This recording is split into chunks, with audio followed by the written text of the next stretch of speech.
நண்பர்கள் எல்லாருக்கும் வணக்கம். வெல்கம் டு எனது சமையலறையில். இன்னைக்கு உங்களுக்கு ரொம்பவே ஹெல்த்தியான கொள்ளு தோசை, அதாவது காணப்பயிறு தோசைன்னு சொல்லுவாங்க. காணப்பயிறு யூஸ் பண்ணி ஒரு சூப்பரான தோசை, ரொம்பவே ஹெல்த்தி, அதுவும் வெயிட் லாஸ்க்கெலாம் ரொம்பவே நல்லது. சரி வாங்க வீடியோக்குள்ளே போயிடலாம். நான் ஒரு பவுல் எடுத்திருக்கேன். அதில் 1 கப் கொள்ளு, நீங்கள் கிளாஸ் கூட யூஸ் பண்ணிக்கலாம்.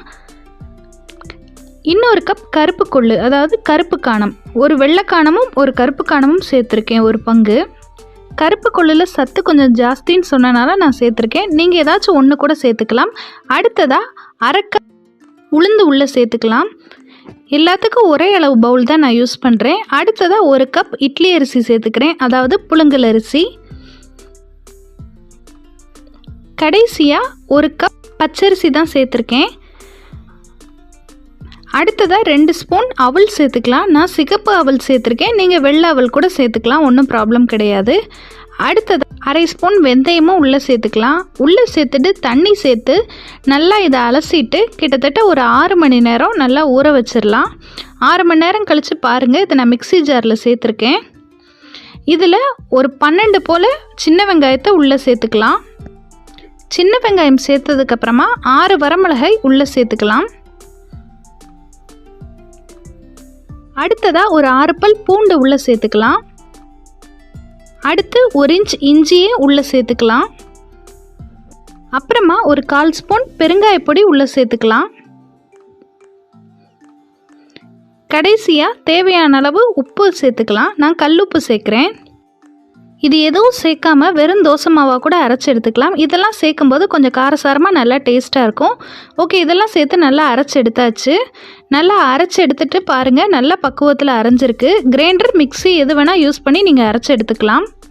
இது நல்ல ஒரு மிக்ஸ் கொடுத்துட்டு இதை லிட் போட்டு மூடி வச்சிடலாம். நான் ஒரு ஏர்டைட் கண்டெய்னரில் தான் போட்டு வச்சுருக்கேன். இது கரெக்டாக 4லேருந்து 5 மணி நேரம் வெளியவே வச்சு மாவை புளிக்க வச்சிடலாம். ஓவர் நைட் நீங்கள் புளிக்க வைக்கக்கூடாது. பருப்பு வகைகள் எல்லாமே சீக்கிரமே புளிச்சிரும். 5 மணி நேரம் புளிச்சாலே போதும். பாருங்கள், பேட்டர் நல்லா சூப்பராக பொங்கி வந்திருக்கு.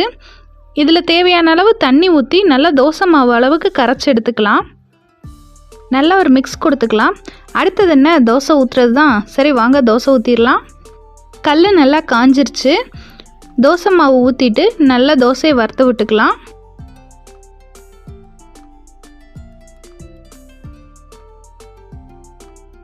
நல்லா மெல்லிசாக வார்த்தாச்சு. அடுத்ததாக நான் இன்றைக்கி ஆயில் ஸ்ப்ரே தான் யூஸ் பண்ணுறேன்.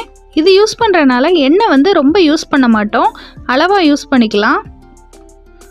இதை ஒரு லிட் போட்டு மூடிடலாம். பாருங்கள், தோசை குக் ஆயிடுச்சு. பாருங்கள், நல்லா மொறு மொறுன்னு இருக்குது. சைடெலாம் நல்லா கிரிப்ஸியாக இருக்குது.